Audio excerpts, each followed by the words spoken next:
You were marked long before this moment, and something inside you has always known it even when you didn't have language for it. From the earliest days, you sensed you were different, not better, not louder, just set apart. You walked into rooms and felt slightly out of sync.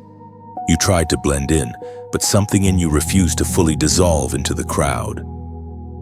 This is not coincidence. This is not personality. This is the mark. You didn't ask for it. You didn't earn it. You were born into it. There were moments when you questioned yourself deeply. Sitting alone after work, staring at a screen that paid the bills but drained your soul. You wondered why you felt restless when others seemed satisfied. You watched coworkers chase promotions with a hunger you couldn't mimic. And you asked yourself, what's wrong with me? Why doesn't this fulfill me the way it fulfills them? Nothing was wrong. The mark was already working. You were marked before applause, before failure, before betrayal, before success. And because of that mark, your life has never followed a straight, predictable line. Delays found you. Detours shaped you. While others advanced smoothly, you were paused, redirected, sometimes pulled back entirely, not because you were rejected, but because timing mattered more for you. There were family moments too, sitting at the dinner table, feeling misunderstood. Loved, yes, but not fully seen. You tried to explain your convictions, your boundaries, your need for solitude or depth, and the room grew quiet. Some nodded politely. Some dismissed it as sensitivity. Some told you to be more normal. But deep down, you knew you could not trade depth for acceptance. The mark would not allow it. The mark has weight. It presses on you in silence. It awakens you at night with questions about purpose, legacy, obedience. It pulls you toward meaning when comfort is available. And sometimes, if you're honest, you wished it would let you rest like everyone else. There were financial seasons where you did everything right, yet the numbers didn't add up. You worked hard, stayed honest, avoided shortcuts, and still felt stuck. Meanwhile, others cut corners and seemed to prosper. That wasn't punishment. That was protection. Because what you carry cannot be built on compromise. The mark demands clean foundations. And here is where heaven speaks into your confusion. It is written in the book of Jeremiah, chapter 1, on verse 5. Before I formed you in the womb, I knew you. Before you were born, I set you apart. I appointed you as a prophet to the nations. That word is not just historical, it is personal. It explains why you feel known even when unseen, why conviction comes quickly to you, why you can't ignore the quiet nudge to do what is right, even when it costs you. You were set apart before you had a resume, before you had mistakes, before you had regrets. This is why resistance showed up early. The mark attracts pressure. It draws misunderstanding. It provokes opposition without explanation. You felt it, doors closing without logic, relationships shifting without warning, opportunities disappearing just when you thought they were secure. And yet somehow, you are still here, still standing, still searching, still listening. Let me slow this down. Because this matters, the mark does not mean your life will be easy. It means your life will be intentional. Think about a normal morning. Alarm rings. You scroll your phone. News, messages, responsibilities flood in. But beneath all that noise, there's a quiet sense that today is not random, that your choices matter more than you want them to, that obedience is not optional for you, that even small compromises leave you uneasy. That's the mark reminding you who you are. And here is the hope, clear, practical, real.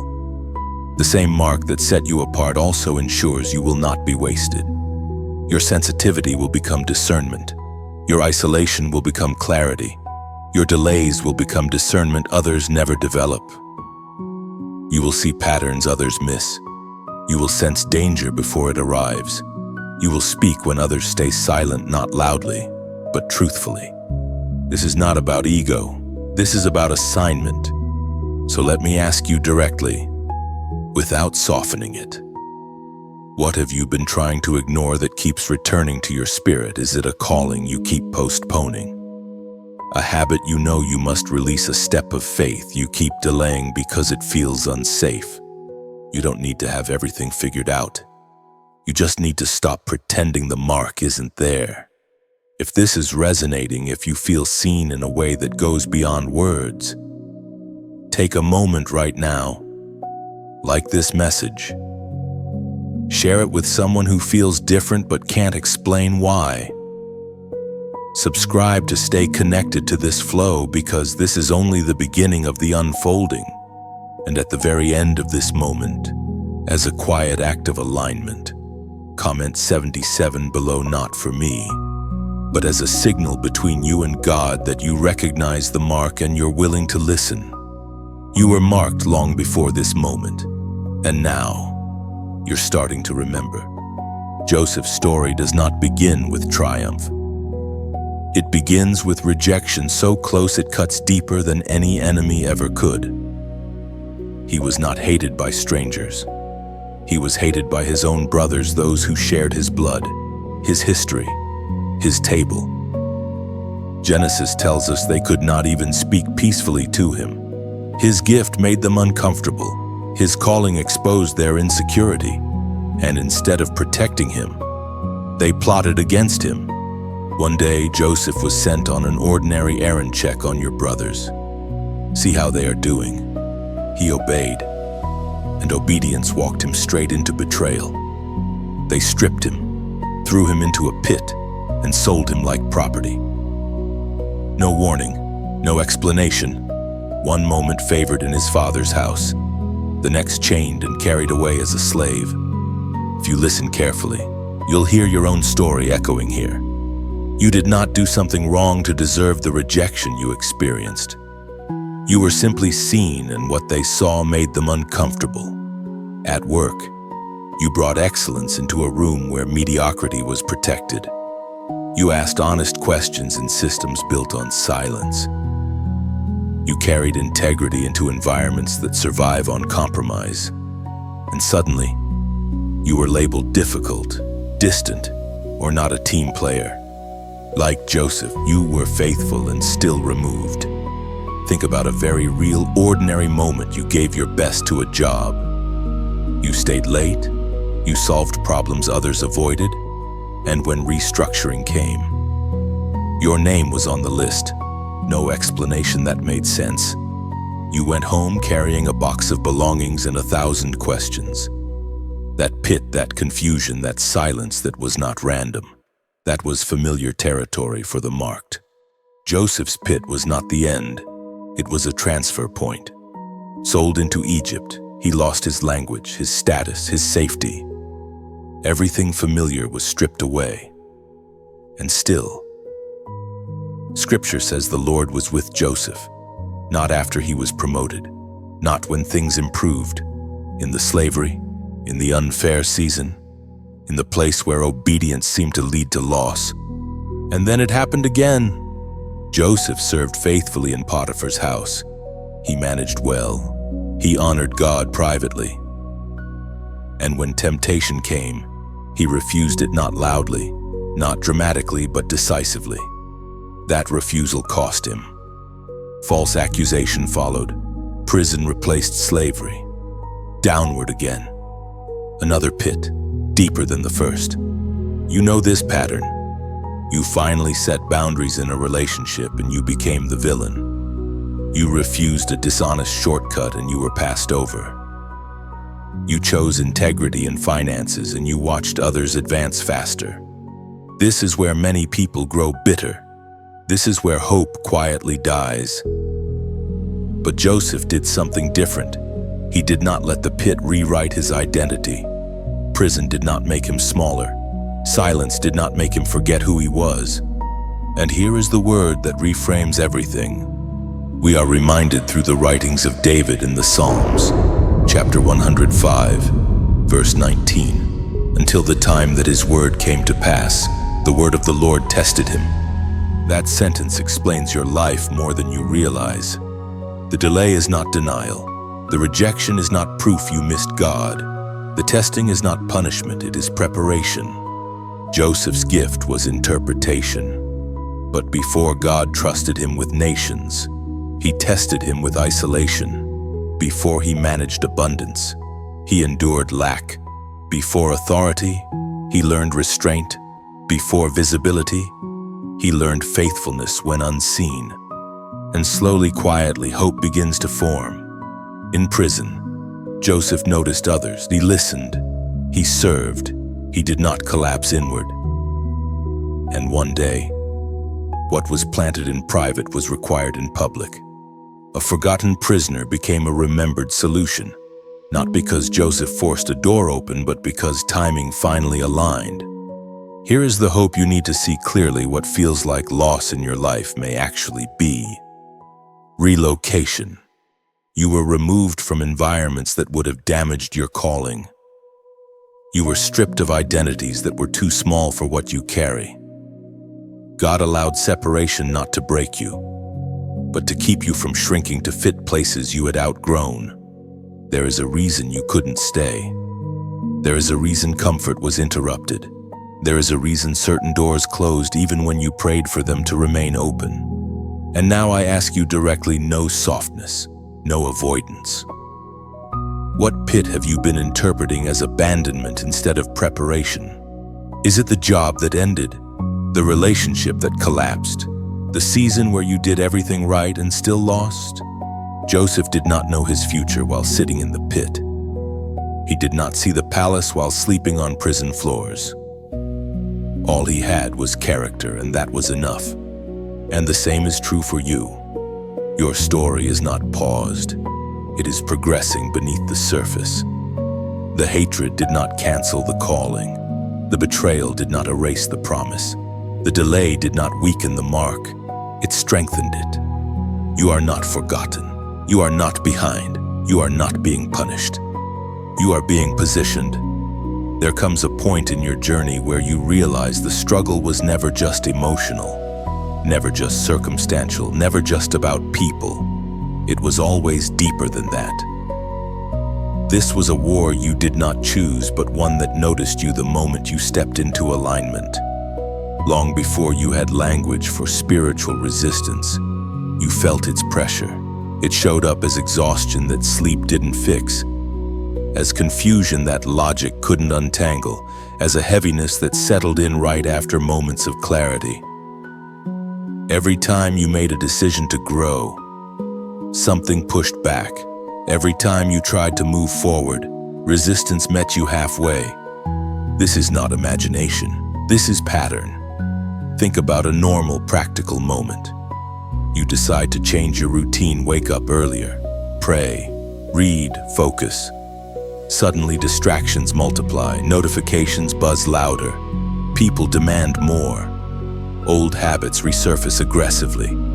It feels irrational, but it isn't. Alignment attracts opposition. You weren't fighting harder battles because you were weak. You were fighting them because you were advancing. The war followed you into everyday life. At work, you sensed tension you couldn't explain. You spoke truth respectfully. And the room shifted. You weren't attacking anyone.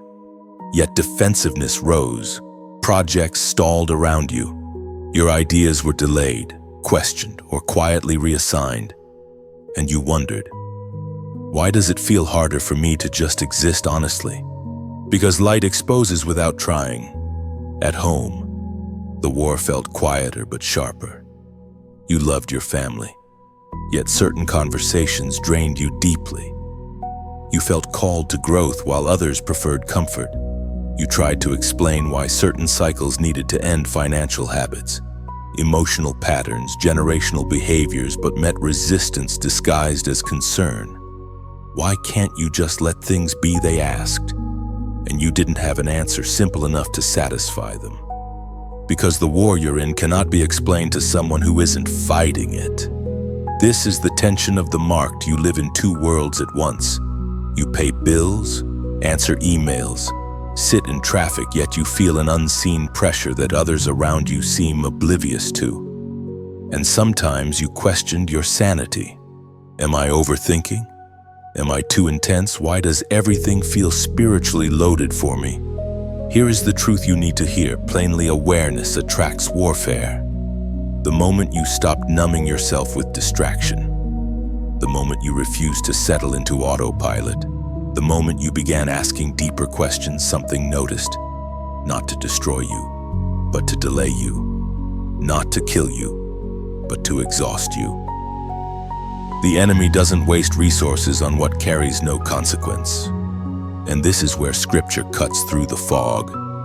The ancient words recorded in the letter to the Ephesians, chapter 6, verse 12, still echo today. For our struggle is not against flesh and blood, but against the rulers, against the authorities, against the powers of this dark world, and against the spiritual forces of evil in the heavenly realms. That verse doesn't make your life dramatic, it makes it accurate. The coworker wasn't the true enemy. The family tension wasn't the real battlefield. The financial pressure wasn't the ultimate threat. They were fronts, symptoms, distractions. And yet here is the grounding hope: you are not fighting unarmed, and you are not fighting alone. Notice something important: you are still standing. Despite the pressure, despite the confusion, despite the weariness, something in you refused to quit. You may have slowed down, pulled back, questioned everything, but you did not surrender your core. That is not luck. That is resilience forged in unseen places. Let's make this tangible. Picture this: it's late at night. The house is quiet. You finally sit with your thoughts. The noise fades, and suddenly the weight hits. Doubt whispers. Fear tries to rewrite your future. And for a moment, you feel small. But then, almost imperceptibly, you breathe. You remember who you are. You don't panic. You don't spiral. You sit. You endure. That moment matters more than you think. Because wars are not won only in breakthroughs, they are won in endurance. You are learning how to stay grounded when chaos invites reaction. You are learning how to respond instead of react. You are learning how to remain soft without becoming weak. These are not passive skills. They are weapons. And now I ask you directly, without deflection, what resistance keeps appearing every time you try to move forward? Is it fear of loss? Fear of being misunderstood?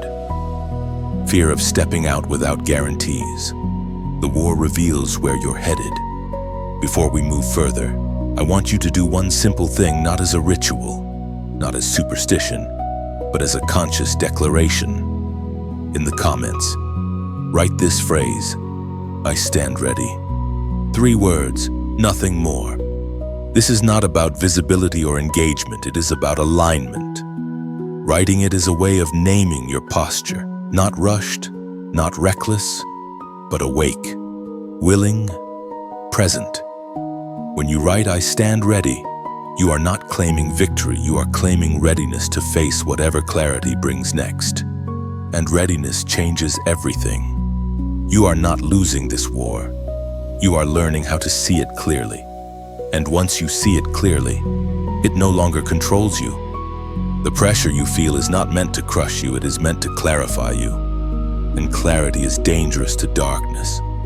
There are seasons in your life when heaven feels quiet, not hostile, not distant, just still.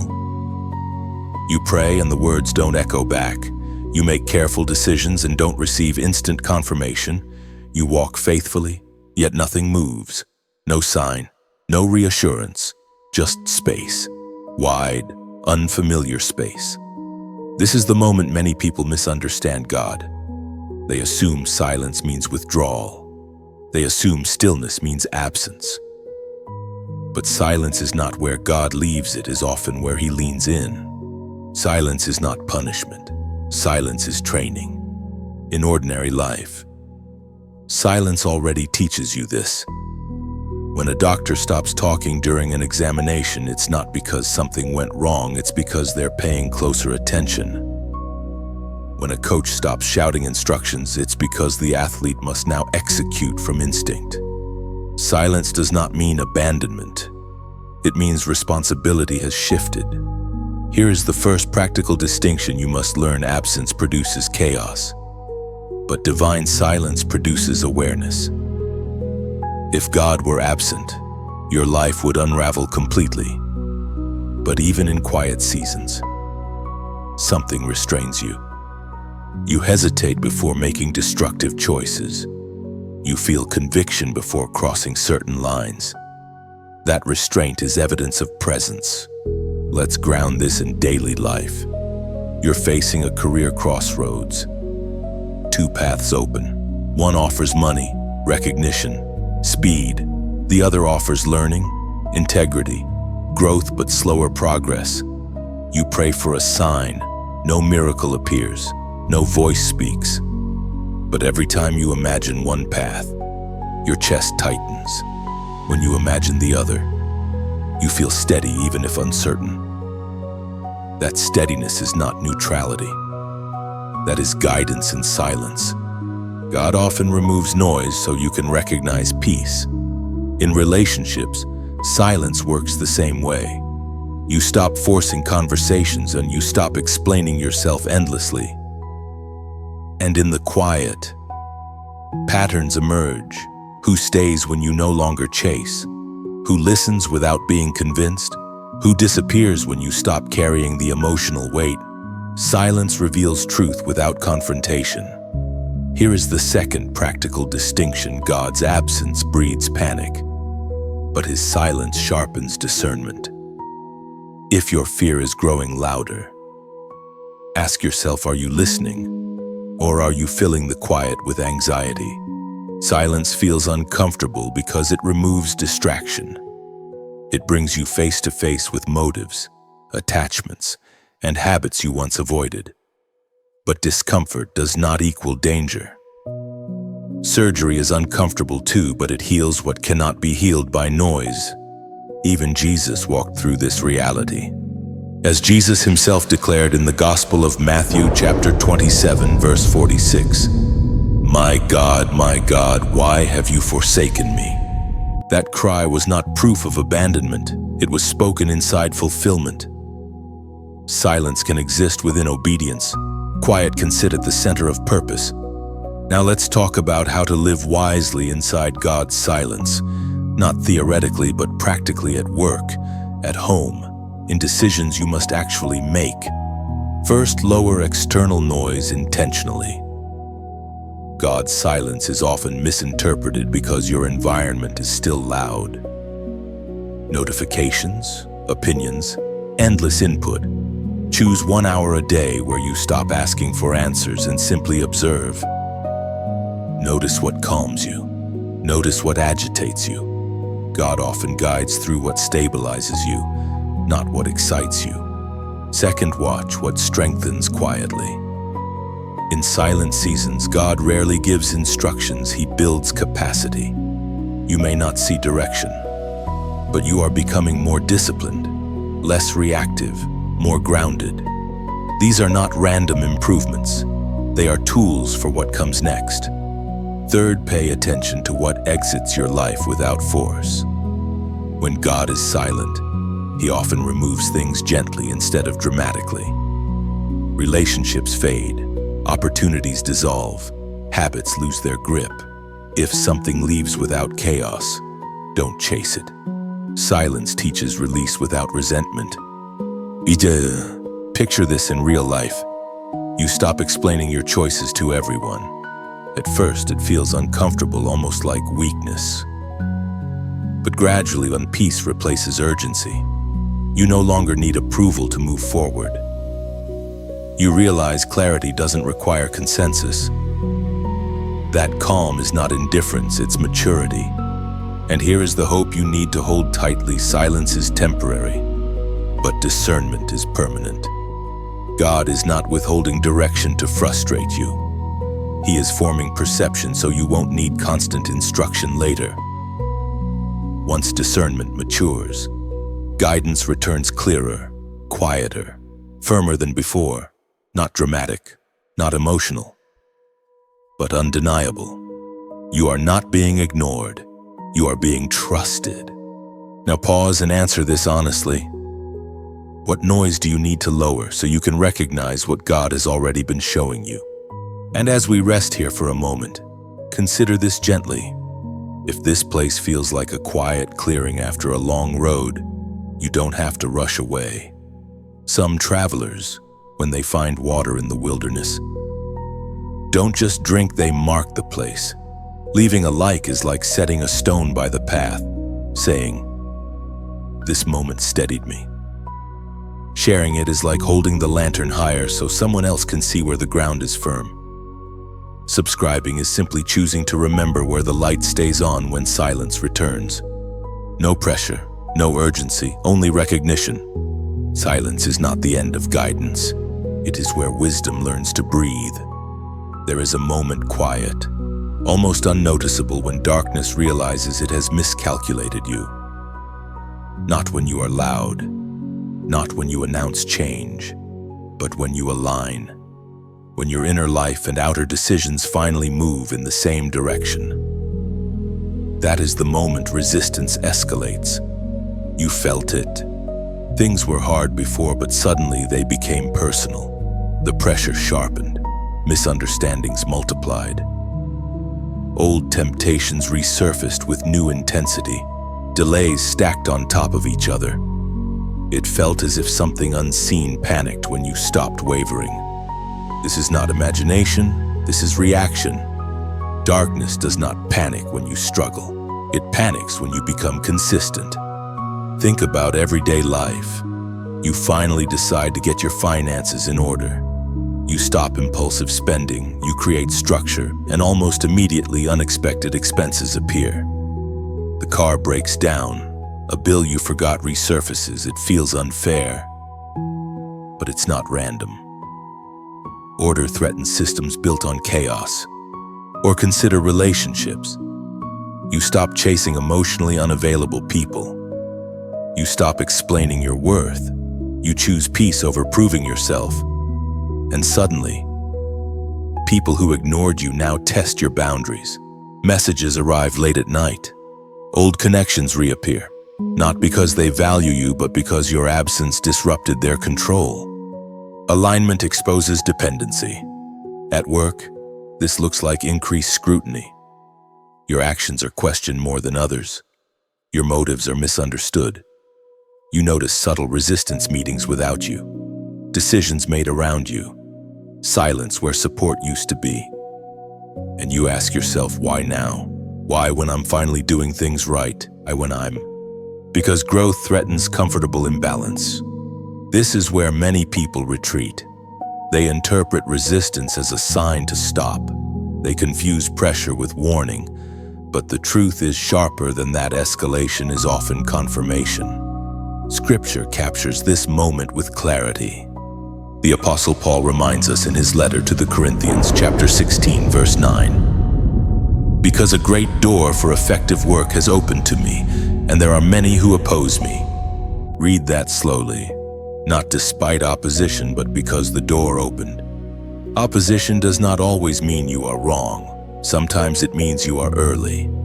Now here is where hope becomes practical, not abstract.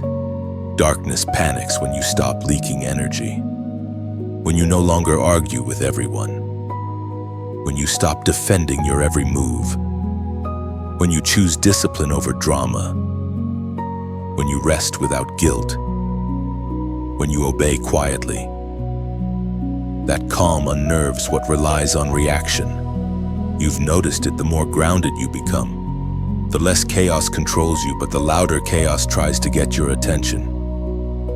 This is the final attempt to pull you back into old patterns. Let's make this tangible.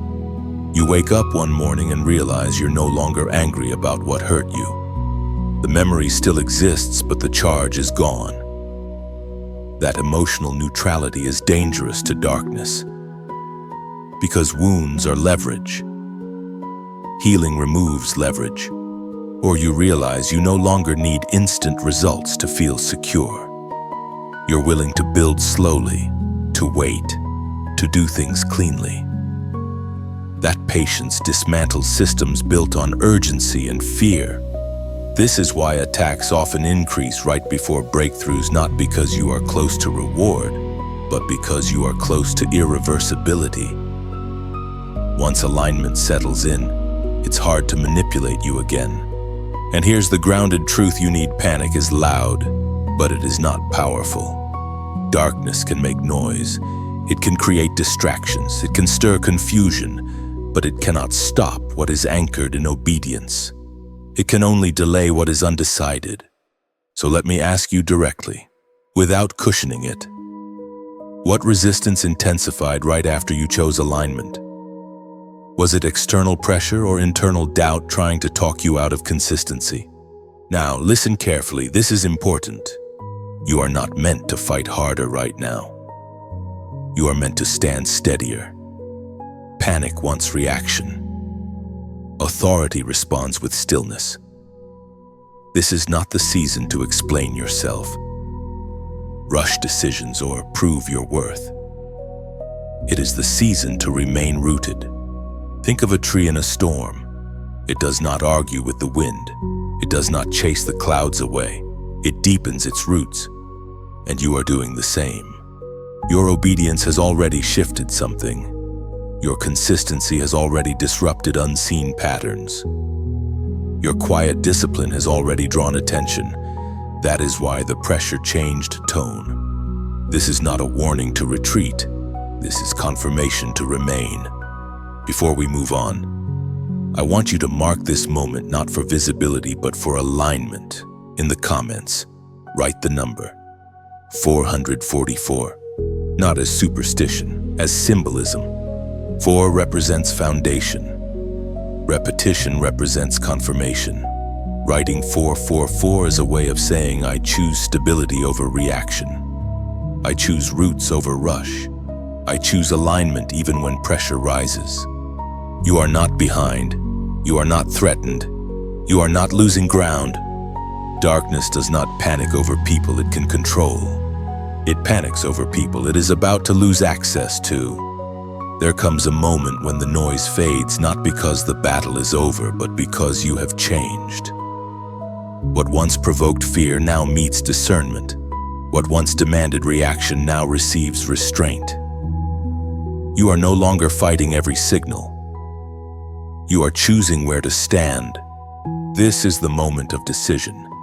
Not a dramatic crossroads with flashing signs, but a quiet, internal line you must cross. You feel it in the ordinary rhythm of your days. You are no longer satisfied with survival. You are being invited into surrender, not collapse, not passivity, but conscious alignment with who you have been shaped to become. Stepping fully into the mark does not begin with public action. It begins with private consent. You have already tasted both options. You know what comfort feels like, staying small, blending in, avoiding risk, and you know what alignment feels like, clarity mixed with responsibility. Peace paired with cost. This is not about choosing between good and bad. It is about choosing between ease and purpose. Think about everyday life. You are offered an opportunity that looks safe, familiar people, predictable outcomes. But something in you hesitates, not from fear, but from knowing it will slowly dull you. At the same time, another path appears, less secure, less approved, but it stretches you. It demands growth. It requires trust. The mark in you recognizes the difference instantly. That recognition is not ambition, it is obedience awakening. In family dynamics, this decision shows up as boundaries. You love deeply, but you no longer enable cycles that keep everyone stuck. You speak with respect, but you do not shrink truth to maintain peace. This costs you misunderstanding, but it gives you integrity. And integrity stabilizes your spirit even when relationships feel strained. In finances, stepping into the mark looks like patience. You refuse shortcuts that compromise your conscience. You build slowly. You plan wisely. You accept seasons of less so that future seasons are clean. This discipline may look unimpressive, but it builds structures that won't collapse under pressure. Here is the spiritual reality anchoring this season. Heaven speaks clearly through the words in Deuteronomy, chapter 30, verse 19. I have set before you life and death, blessings and curses. Now choose life, so that you and your children may live. Notice something important: the choice is presented after preparation. You are not choosing blindly. You are choosing with discernment shaped by every season you survived. This is why the decision feels weighty. You understand consequences now. You understand patterns. You understand yourself, and that understanding removes excuses. Stepping into the mark fully does not mean you will feel fearless. It means you will feel resolved. Fear may still whisper, but it no longer leads. This season asks for quiet commitments. You commit to consistency instead of intensity. You commit to depth instead of visibility. You commit to obedience instead of applause. These are not glamorous decisions. No one claps for them. No one sees them forming. But they alter your trajectory permanently. There is also grief here, and it must be acknowledged. You are letting go of versions of yourself that were accepted but unfulfilled. You are releasing futures that looked comfortable but would have kept you constrained. This grief does not mean you are wrong. It means you are honest. Letting go always hurts before it heals. Picture a simple human moment. You scroll through memories, old messages, old photos, old dreams. You don't feel bitterness. You feel gratitude and distance. That distance is growth. It means those seasons served their purpose and released you when they were done. And now hope emerges, not loud, but steady. You are no longer asking, what if I fail? You are asking, what if I don't obey? That shift changes everything, because obedience simplifies life. It doesn't make it easier, but it makes it clear. You stop negotiating with fear. You stop revisiting decisions that were already settled. You move forward, not rushed, not reckless, but rooted. This is how authority forms, not through control, but through alignment.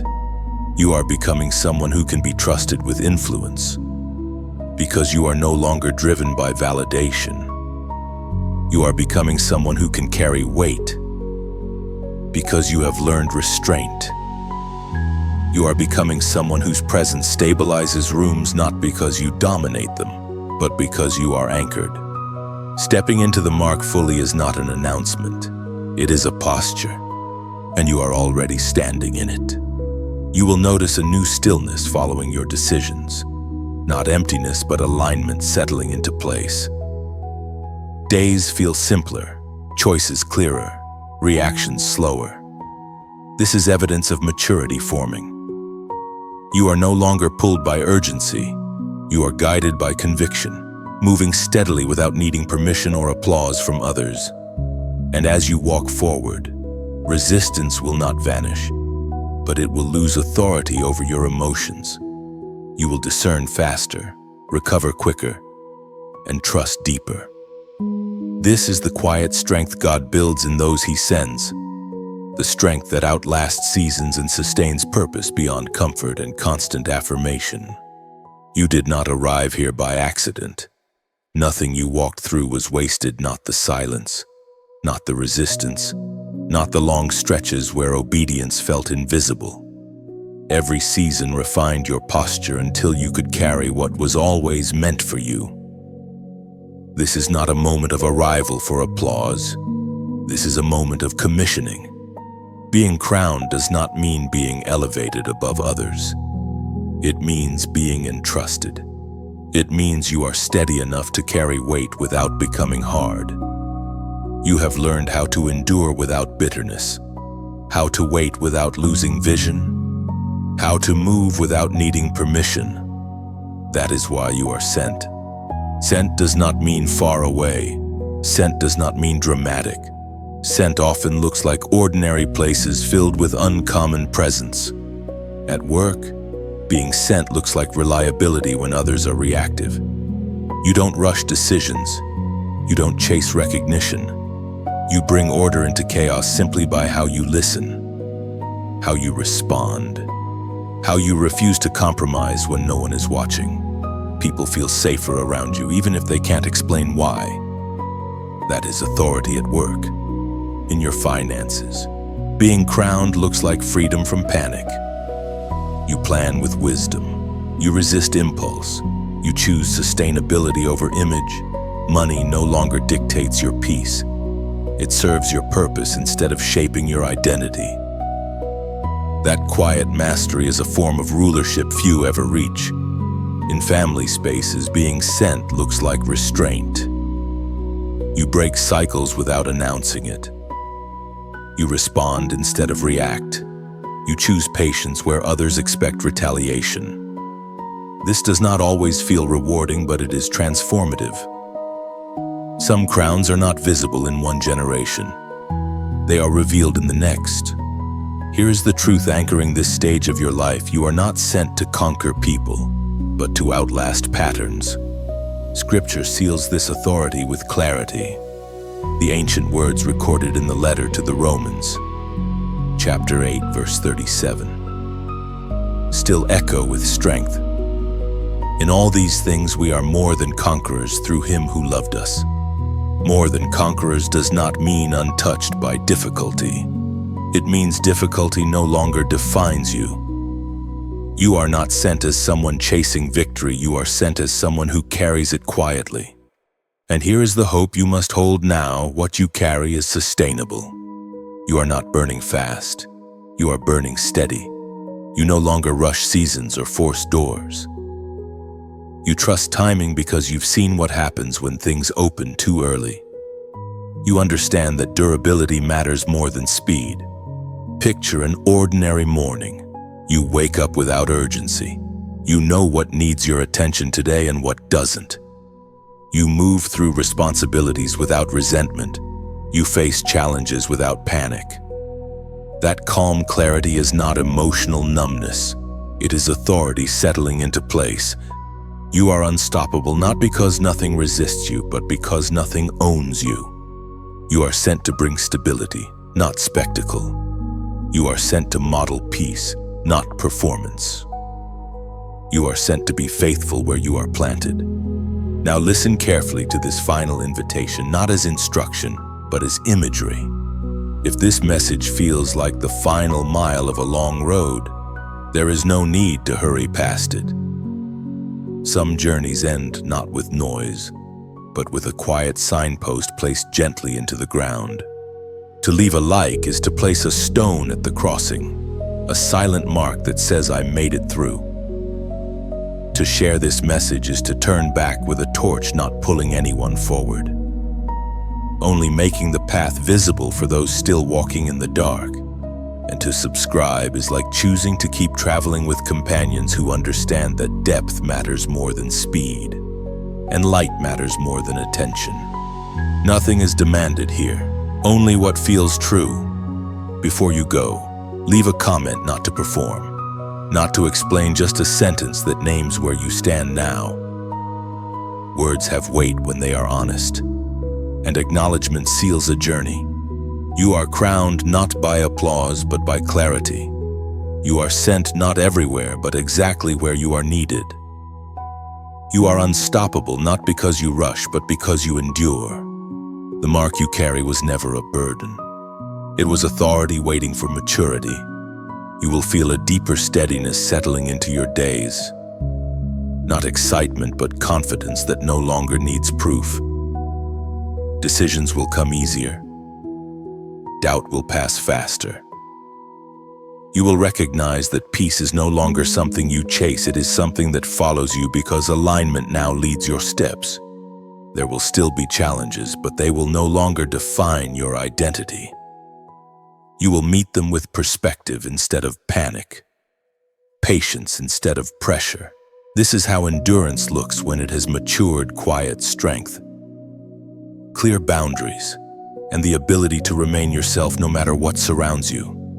And over time, others will notice not because you announce change, but because your presence feels different.